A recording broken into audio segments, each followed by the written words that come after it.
Welcome to the most powerful video you'll ever watch.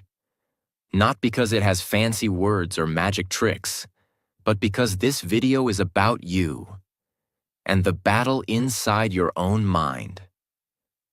Let me ask you, have you ever felt like your brain is working against you? Like you're trying to be positive, but your mind keeps dragging you back into pain, fear, or regret? Have you ever smiled in front of everyone while screaming inside your head? Have you ever laid in bed at night, thinking the same painful thoughts again and again, and you whisper to yourself, "Why can't I just stop thinking like this? Why do I always feel so low even when everything seems fine? What's wrong with me?" Let me tell you the truth. There's nothing wrong with you. You're not weak. You're not broken. You're not crazy. But the way you were taught to think, that's broken. That's the enemy. That's what we will fix. This video is going to show you how to stop negative thoughts and feelings forever. And we won't do it by reading motivational quotes. We'll do it by understanding the mind, step by step. We'll break the old beliefs. We'll replace the lies in your head with powerful truths. And we'll give you the tools to take control. For the first time in your life, you won't just understand how to stop negativity. You'll also understand how your mind works, how to reprogram your emotions, and how to build a new version of yourself, starting today. And yes, if you're learning English, this video will help you too, because everything is explained in simple, powerful English, using real examples and emotional storytelling. You'll not only grow stronger, you'll grow smarter in English too. So take a deep breath, because what you're about to hear might just be the thing your soul has been waiting for all your life. Stage 1.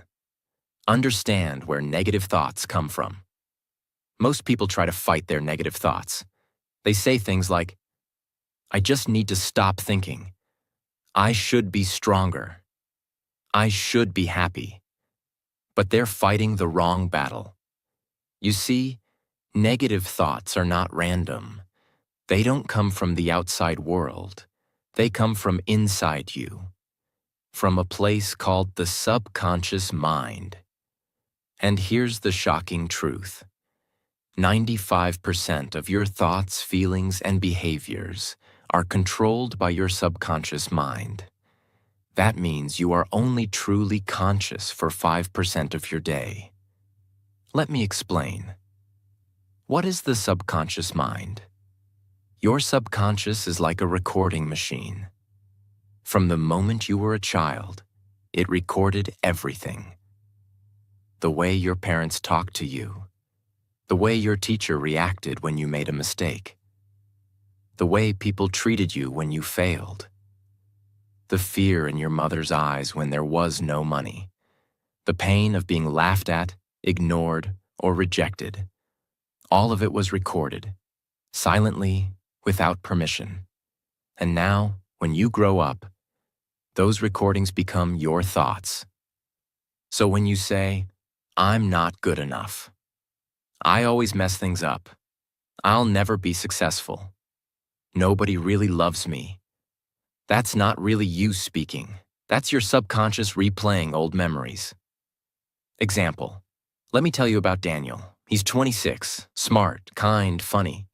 But every time he starts something new, a job, a relationship, a project, he quits. Why? Because every time something goes wrong, a voice in his head says, "You're just a failure. Why even try? You'll embarrass yourself again. You're not made for this." And Daniel believes that voice. But here's what Daniel doesn't remember. When he was 9 years old, he got up in front of his class to present a school project. He was nervous. His voice was shaking. And when he accidentally read a word wrong, the whole class laughed. Even the teacher smiled. Daniel went home crying that day. He didn't tell anyone. But that moment became a permanent scar in his subconscious mind. That scar became a voice. And that voice became a belief. And that belief controlled his life. That's what negative thoughts are. They're old pain disguised as truth. So, what can you do? You don't fight negative thoughts like enemies. You observe them like detectives. Next time you think, "I'm not good enough," stop and ask, where did this thought come from? Who made me believe this? What is this memory connected to? Because once you understand the source, the thought starts to lose its power. Your first mission. Tonight, take 10 minutes. Sit quietly. And write this question at the top of a page.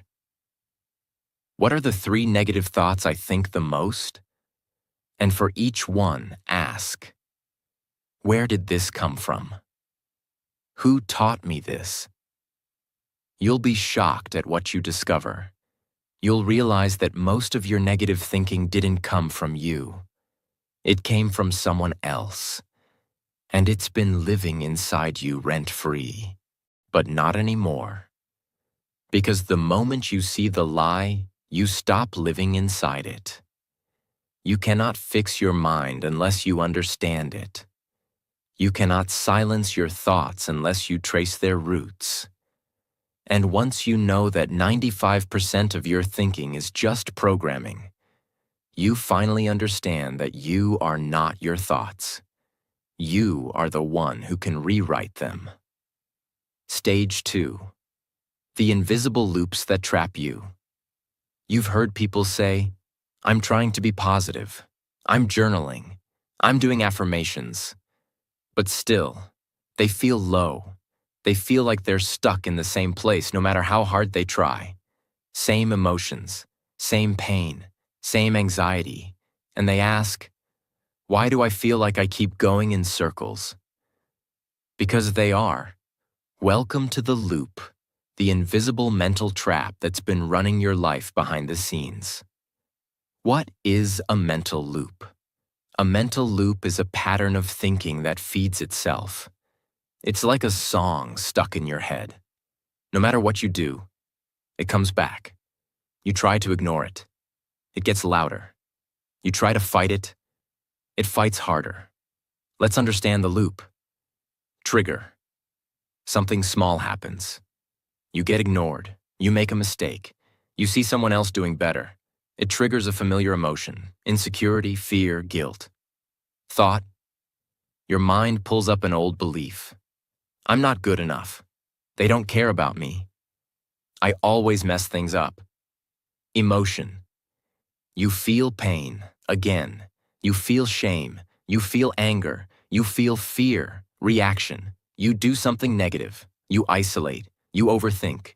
You scroll endlessly. You eat junk. You cry quietly. Guilt and shame. You feel worse. Why did I react like that again? Why can't I control myself? And now, you feel even weaker. That feeling becomes the new trigger. And the loop starts again. You wake up, already tired. You open social media, already comparing. You make one small mistake. And suddenly your whole day feels ruined. You feel guilty for being negative. You feel weak for being sad. You feel ashamed for not healing. And the worst part? The more you try to escape the loop, the tighter it pulls you in, because you're not escaping. You're resisting. And what you resist persists. Let me tell you about Amira, a 24-year-old university student. Bright, beautiful soul. But she was trapped in the darkest loop you can imagine. Here's what her day looked like. Wake up and look in the mirror. My face looks tired. Why am I so ugly? Go to university and see others laughing together. Why don't I have friends like that? Maybe I'm just not likable. Try to focus in class, but one small mistake in front of others. Great, now they think I'm stupid. Go home, open Instagram. She's so pretty, she's so confident. Look at her boyfriend. Lay in bed at night and cry, but quietly, so no one knows. And here's what's tragic. None of these things were real threats. They were mental traps. But Amira's loop was so tight she didn't even realize it was a loop. She thought it was reality. The loop makes you believe that the pain is your fault. It makes you feel ashamed of being emotional, guilty for feeling broken, weak for needing help. So instead of escaping the loop, you build a home inside it. You start saying, "This is just who I am. I'm just a negative person. I'll always be like this." And that is how people stay stuck for years. You don't break a loop by fighting the thought. You break the loop by breaking the pattern. That means interrupting the cycle at the weakest point. So what's the weakest point?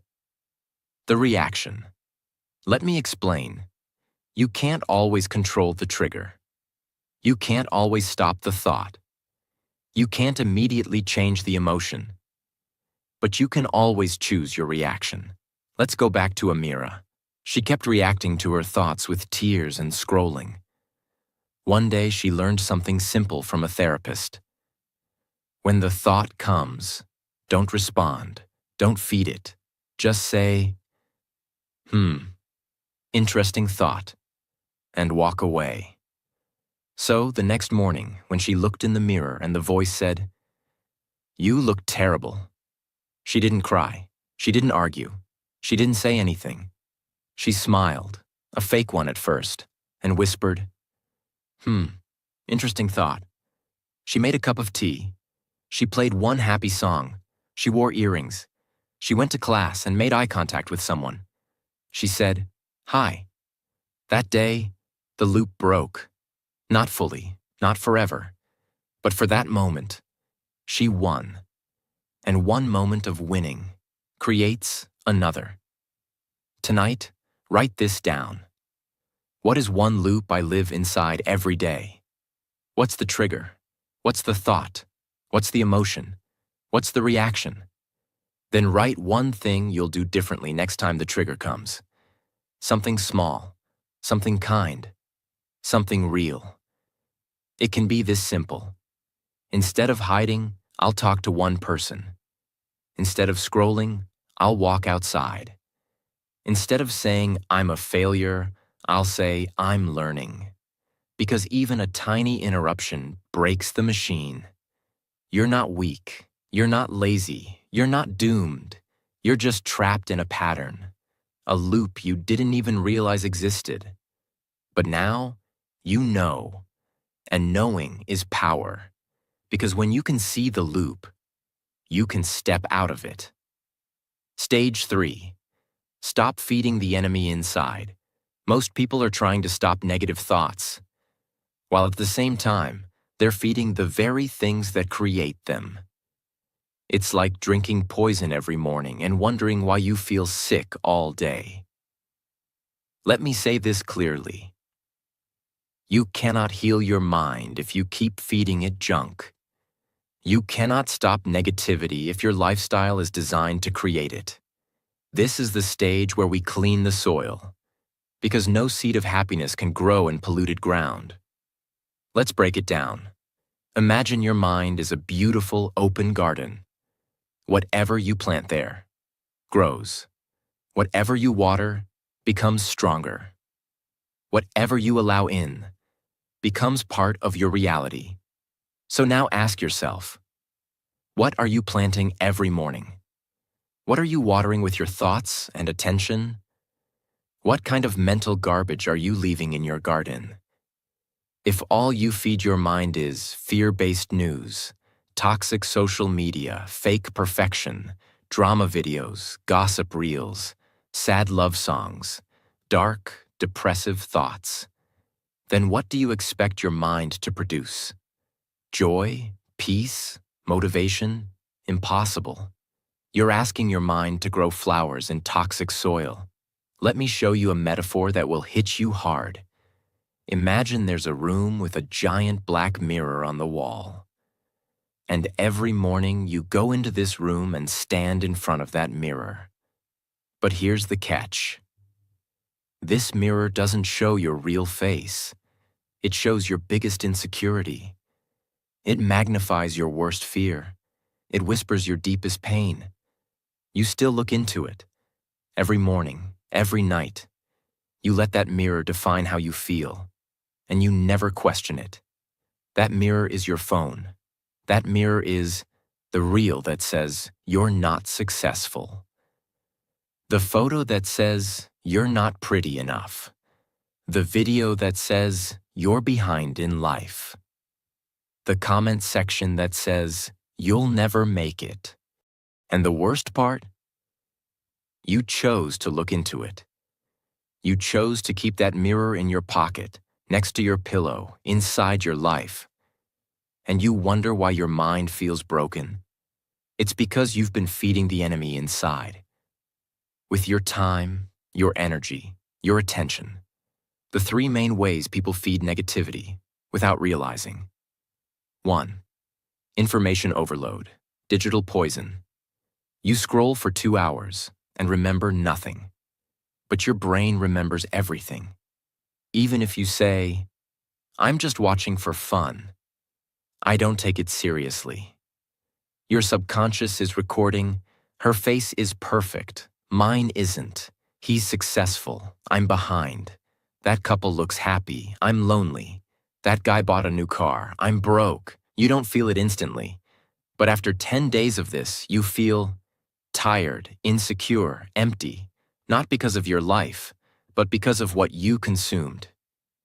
2. Toxic repetition. Songs, reels, drama. Music is powerful, but what are you repeating into your head? You broke my heart. I'm not good enough. Nobody loves me. I want to disappear. You hear these lyrics and say, it's just a song. But your brain doesn't understand just. It only understands what you feed it repeatedly. Repetition is programming.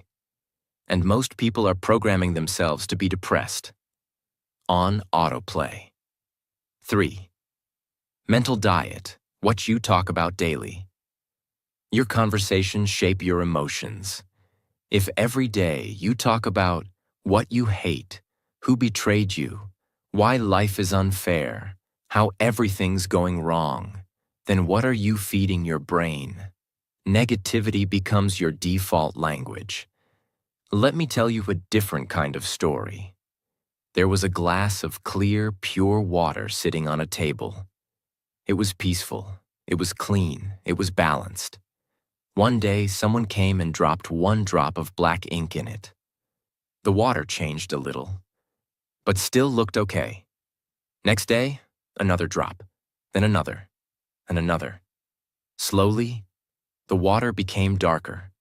Not because it was evil, but because it was being fed poison, 1 drop at a time.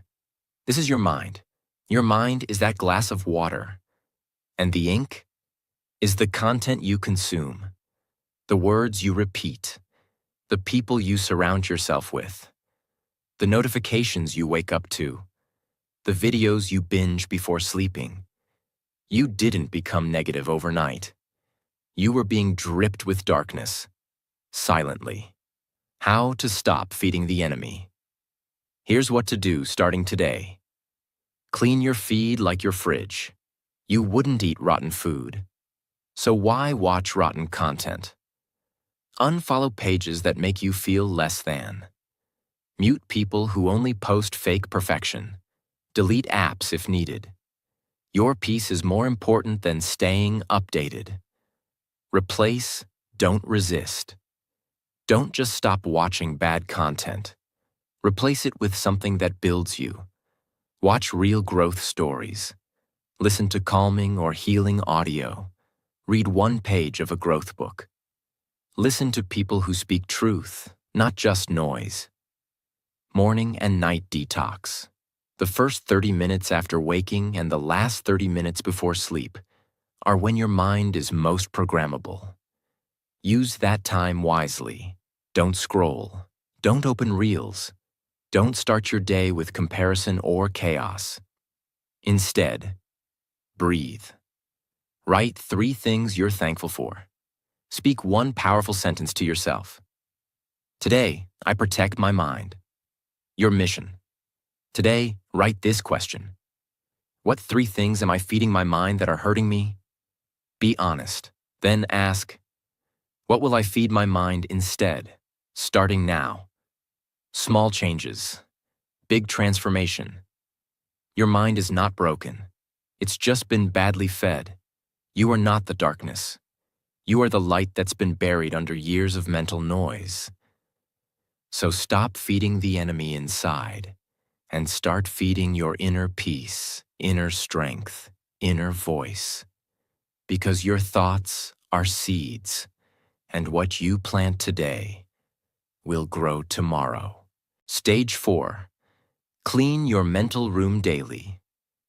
Let me ask you something simple. You brush your teeth every morning, right? You take a shower, change your clothes, maybe clean your room or wash the dishes. Because if you don't, your body smells, your home gets dirty, and you feel uncomfortable. But when was the last time you cleaned your mind? Not your Instagram, not your bookshelf, not your to-do list. I'm talking about the inside of your head, the mental space where you actually live. Because here's the truth. You don't live in your house. You live in your mind, 24 hours a day. And if you don't clean that space daily, you will be living in a home that feels heavy, anxious, noisy, painful, confusing. Even if your outside life looks fine, inside you feel suffocated. So today, we clean, not once, not when we feel depressed, not when we break down, but every single day, like brushing your soul. Let me take you deep. Let's break a myth. Negative thoughts don't only come from trauma, they come from accumulation.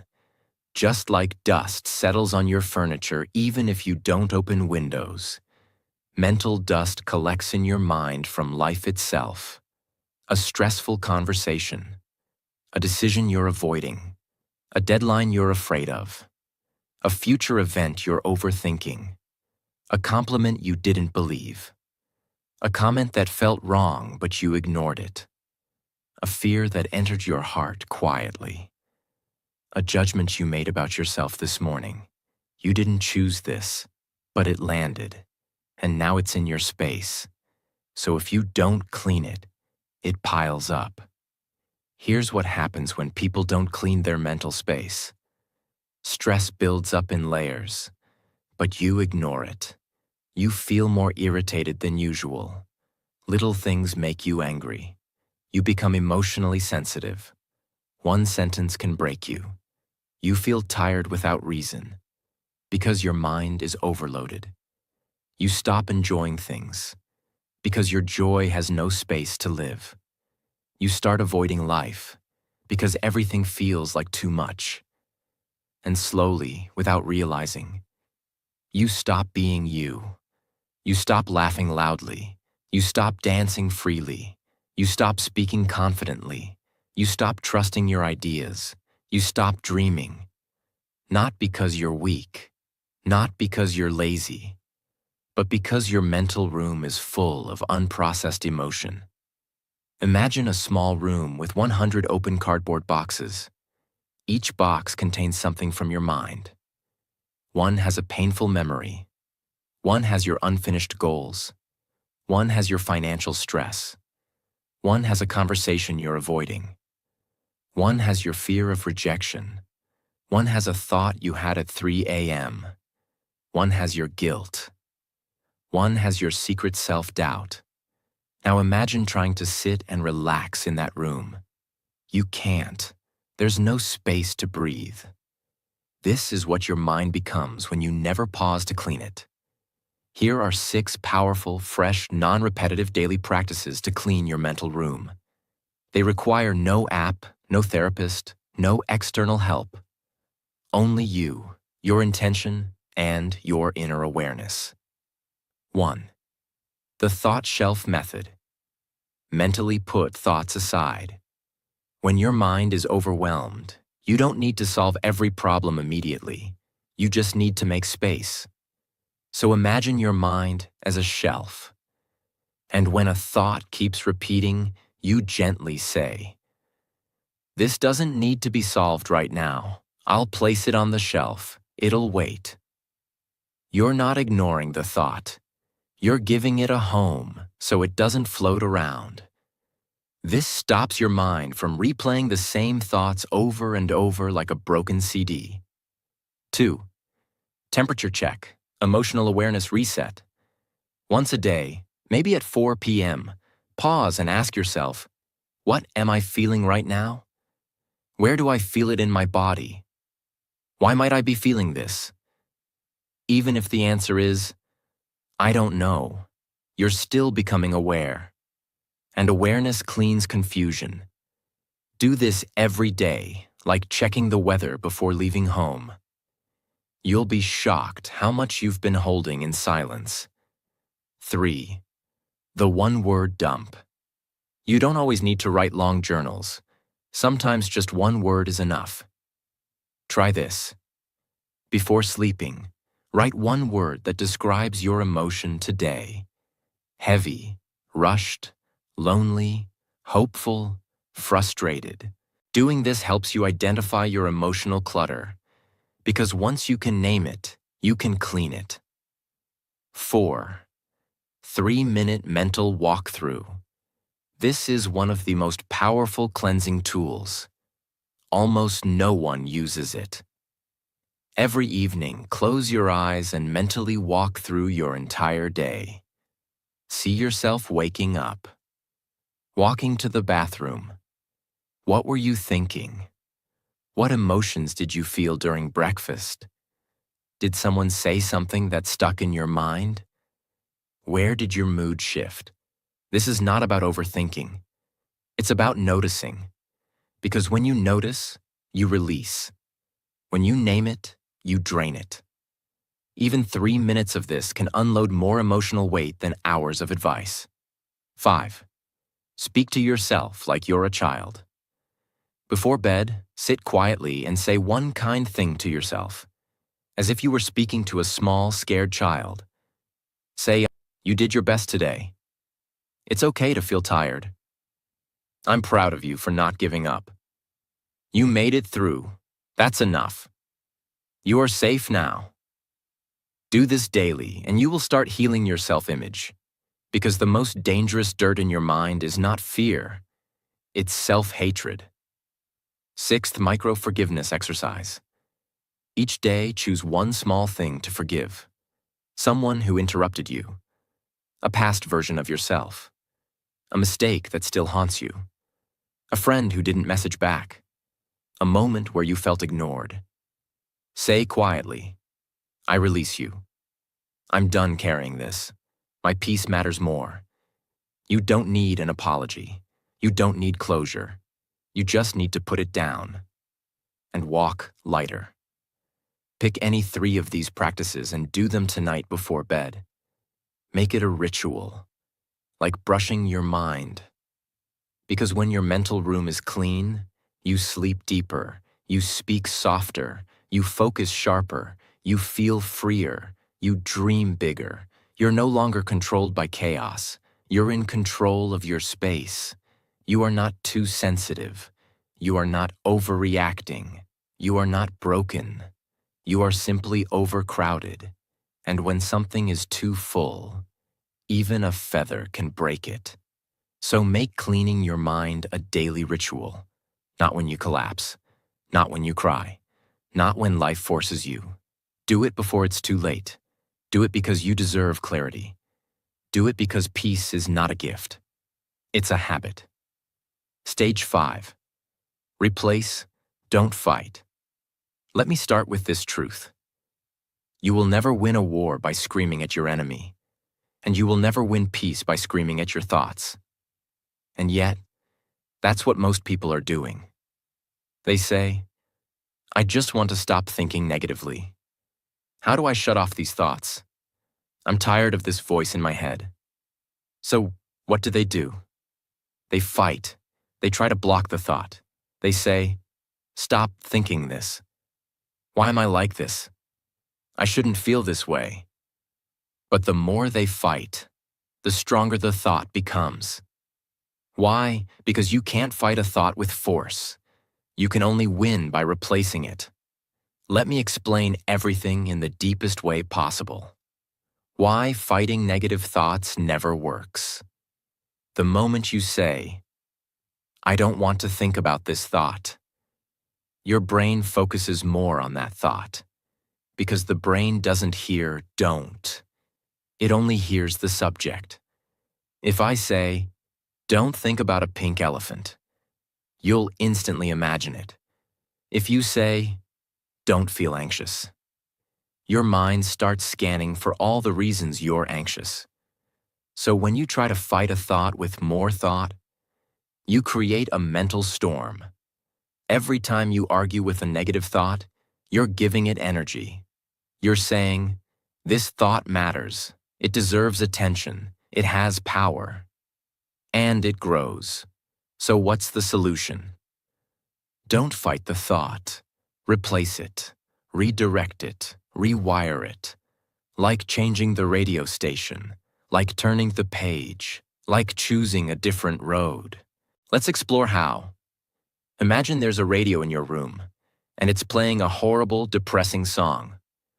Lyrics like, you're a failure, you'll never be loved, you're too late, you're not enough.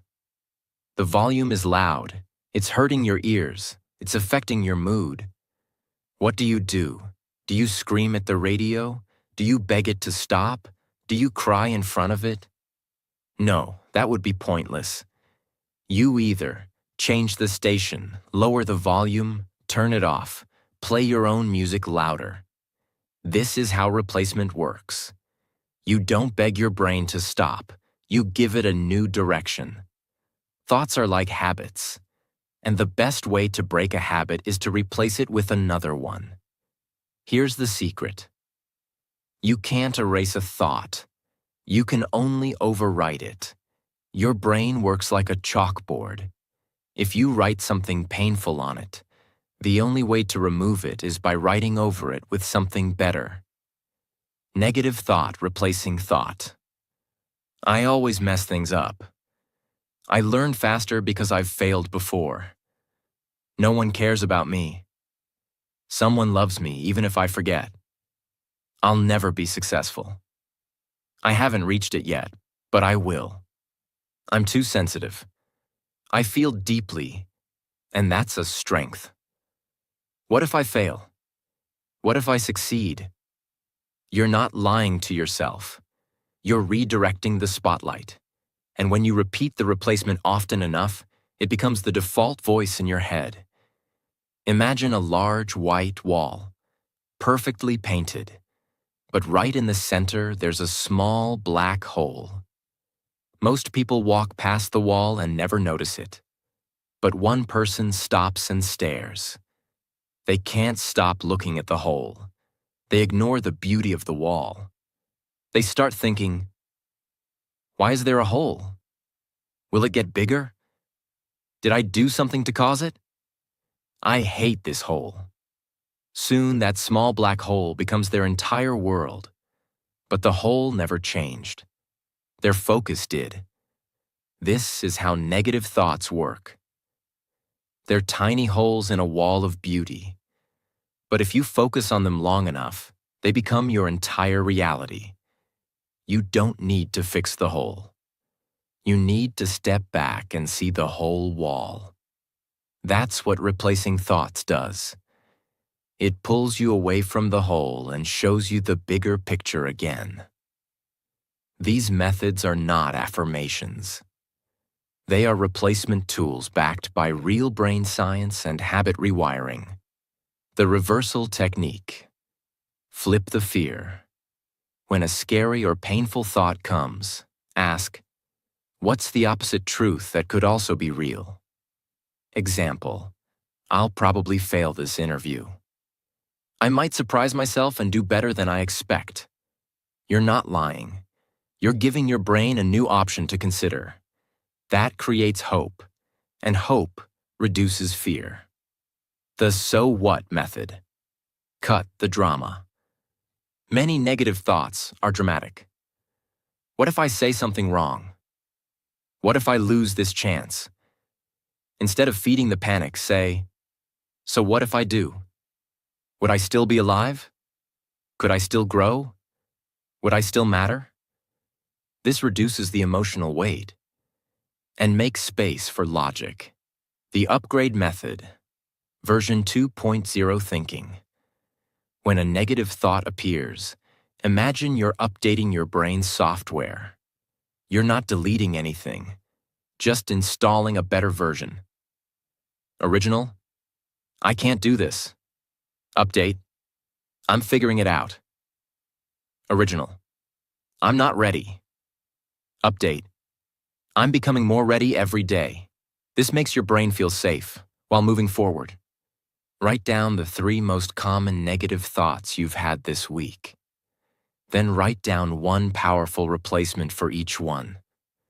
Put them on a sticky note. Say them every morning. And repeat them anytime the old thoughts try to come back. Because your brain believes what it hears often. Train it. Don't fight it. You were not born to live with a storm inside your head. But you cannot stop that storm by screaming at it. You can only change the weather by changing the forecast.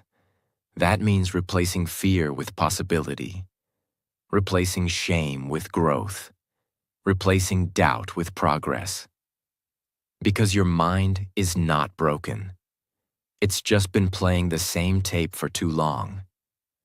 And now, it's time to change the music. Stage 6. Talk to yourself like someone you love. Let's begin with a painful question.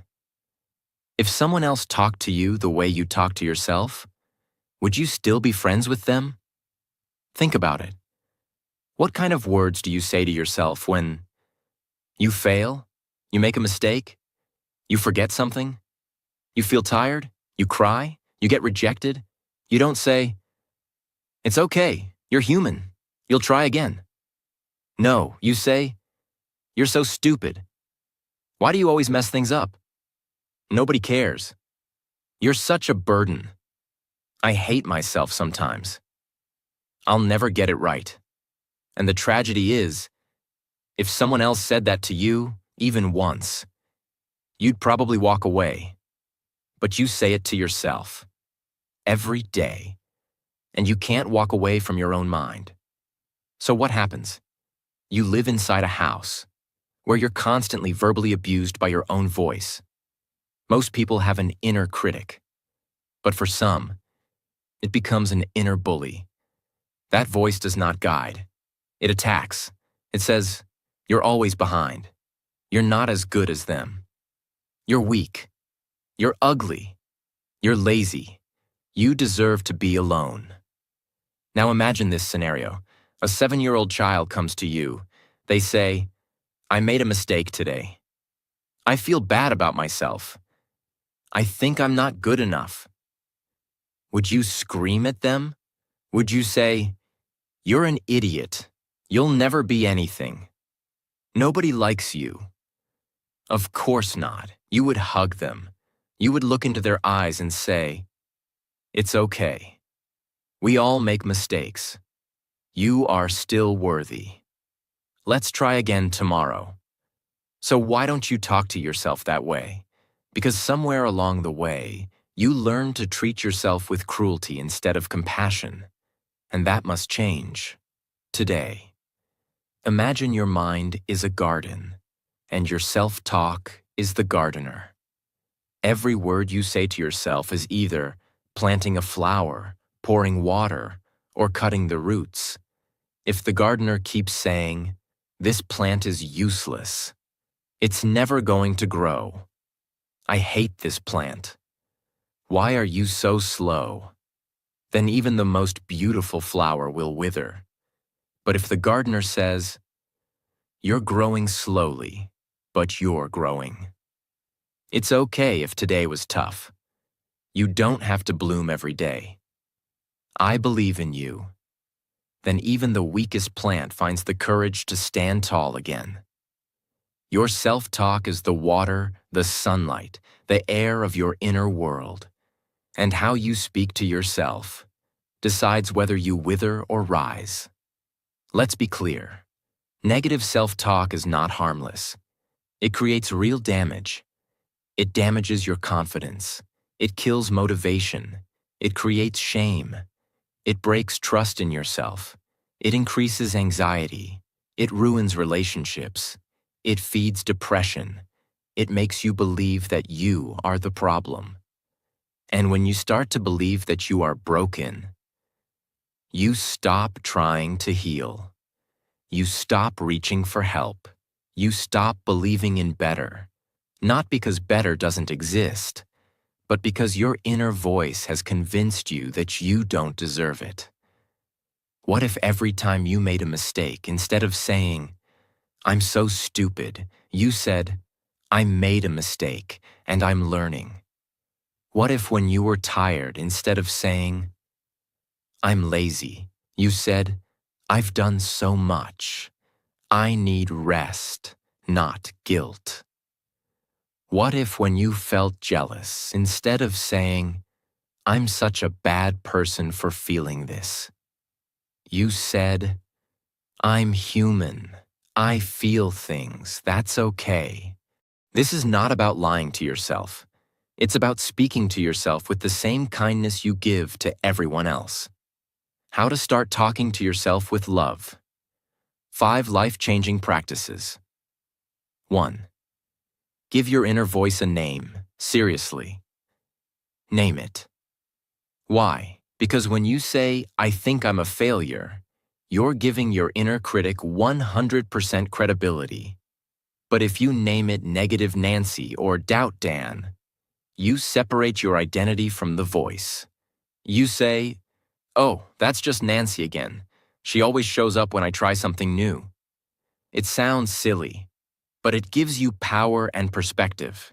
You stop becoming the voice. You become the listener. And the listener always has a choice. 2. The best friend technique.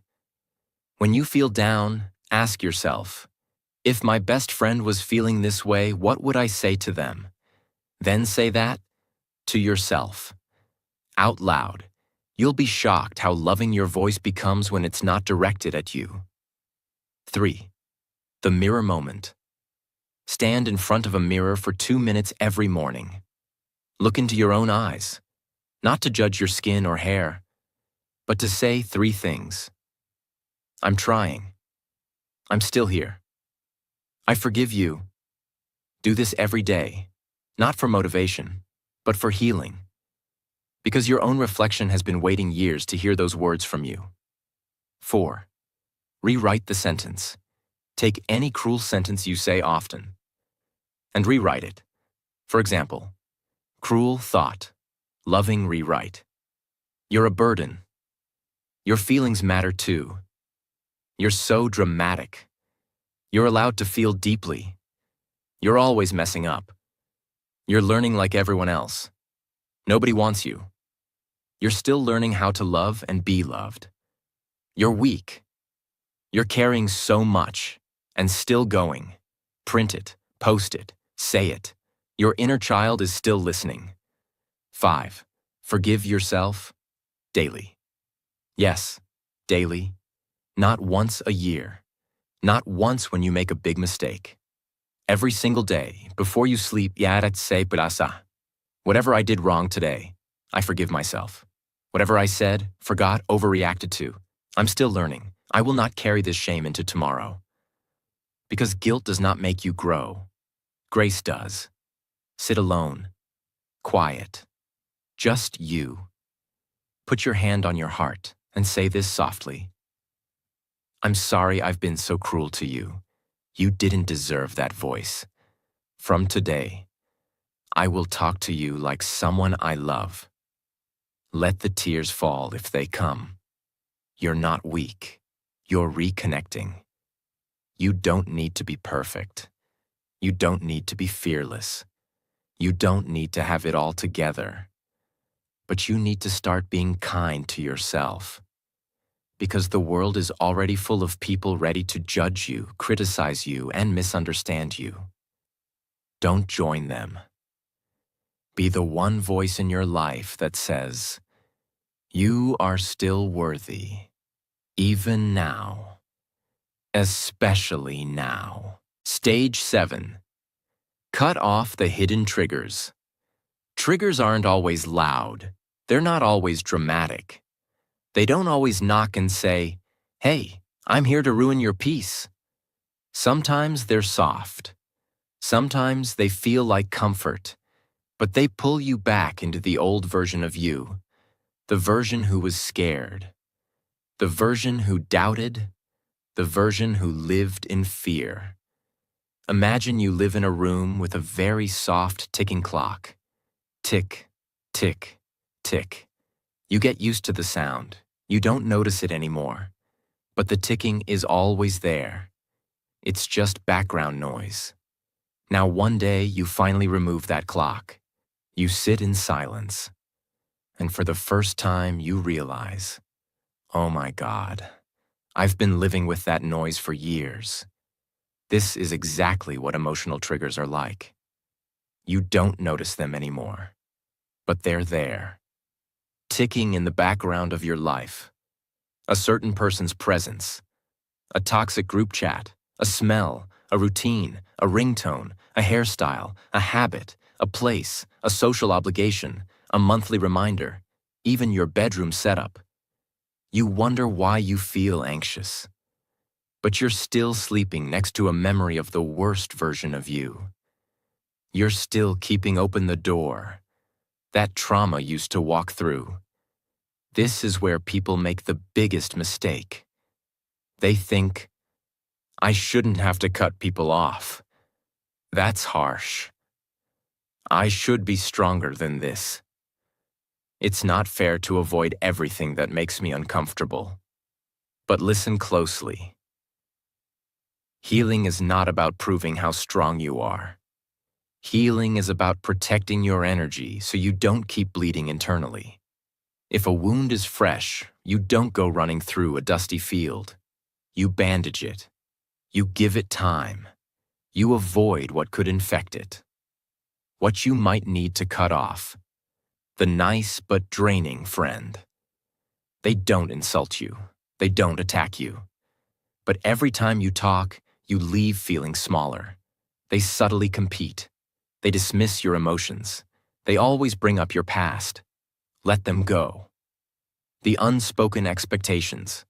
The image in your head that says, I should be doing better by now. I should be more successful. I should be married. I should be happy. That voice isn't motivation. It's a disguised mental whip. Cut it off. Not your dreams. Just your timeline. Your emotional home. Some people live in anger, not because they like it, but because it's familiar. Some live in sadness, some in fear, some in guilt. It's what they know. It's where they return every time something goes wrong. You need to build a new emotional home. Start asking, what emotion do I default to when I'm overwhelmed? Then ask, who taught me that emotion was normal? You'll often find it wasn't even yours. It was passed down, given to you. You were just renting it for so long, you forgot you could move out. Write a list called, Things That Silently Pull Me Back into Darkness. Then write 3 columns. What is it? Why does it affect me? What will I do to protect myself from it? Don't feel guilty. This isn't rejection. It's self-respect. You can't become the next version of you if you keep entertaining the people, patterns, and places that made you question your worth. You're not weak for needing space. You're wise for choosing peace over pride. You don't owe the past another visit. You owe your future a better foundation. If a plant isn't growing, you don't blame the seed. You change the environment. You protect what's blooming. And now that you've done the work of removing the darkness, it's time to do the most powerful thing of all. Turn your pain into power. Stage 8. Turn pain into power. Let's end this series with the most emotional and unforgettable stage. Because if you're watching this, you've been through something. You've cried quietly. You've questioned your value. You've battled storms no one saw. You've tried to be strong for everyone else, even when you were breaking inside. But now, it's time to take everything you've survived and use it. You've been told, let it go. Move on. Forget about it. Don't think about the past. But healing doesn't mean forgetting. Healing means finding meaning inside what broke you. It means saying, that hurt me, but I'm still standing. And I will build something powerful from this. Pain doesn't have to be the villain of your story. Pain can become the starting point of your transformation. There's a beautiful Japanese art called kintsugi. When a ceramic bowl breaks, they don't throw it away. They don't try to hide the cracks. Instead, they repair it using gold. Yes, real gold. They fill the cracks with golden lacquer. So now, the bowl is more valuable, more beautiful, and stronger because it was broken. Your pain is the gold. Every tear you've cried, every lonely night, every betrayal, every fear, every fall. If you let it, that pain can become your wisdom, your strength, your story, your mission. How to turn pain into power. 4 life-altering shifts.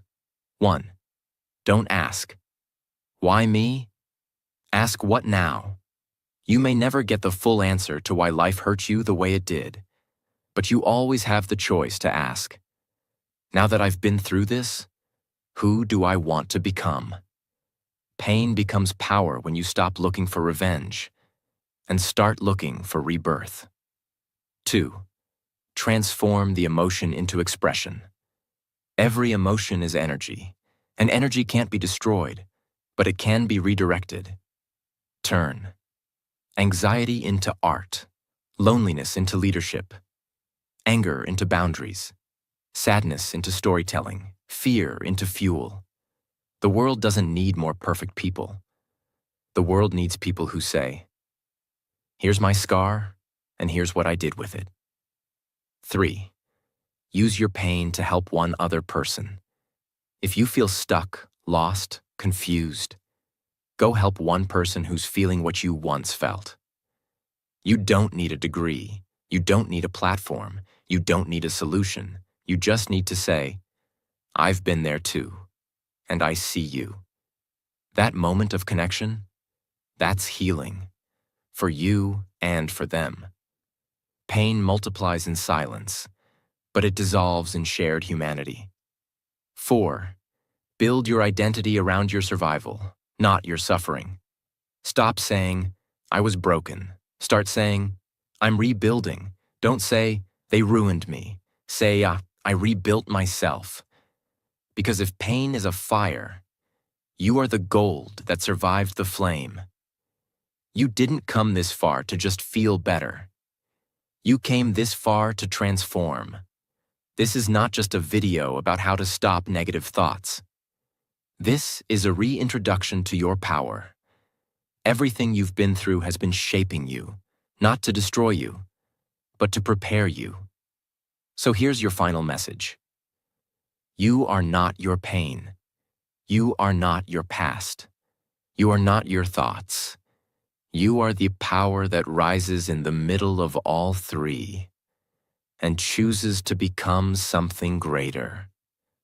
This is your story now, your chapter, your healing, your time. So now you've reached the end. Not the end of the video, but the end of a version of you that didn't know better.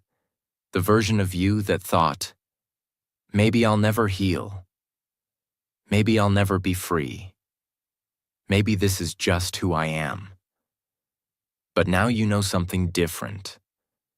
You've seen the enemy. You've studied the patterns. You've cleaned the pain. You've changed the voice inside. You've built strength. You've protected your energy. And you've taken the hardest thing in your life and started turning it into your power. That is not a small thing. That is transformation. That is courage. That is a new life beginning. Right now. And if nobody told you this today, let me say it clearly. I am proud of you.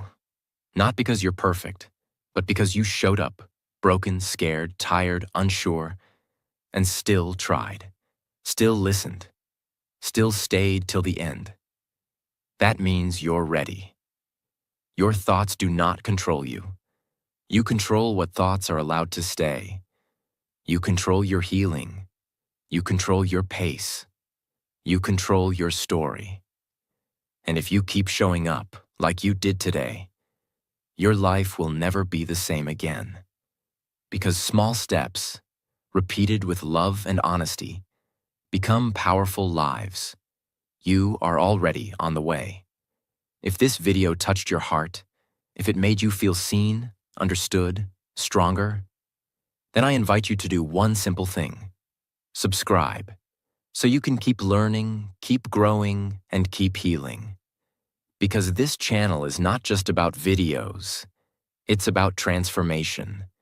It's about turning English learning into emotional strength, and turning emotional strength into a better life. We speak slowly, clearly, deeply.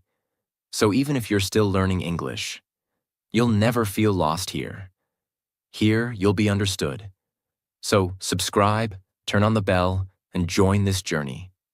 You belong here. And this is just the beginning. Thank you for watching. Thank you for staying. Thank you for fighting. I believe in you. Now go and become the person you were always meant to be.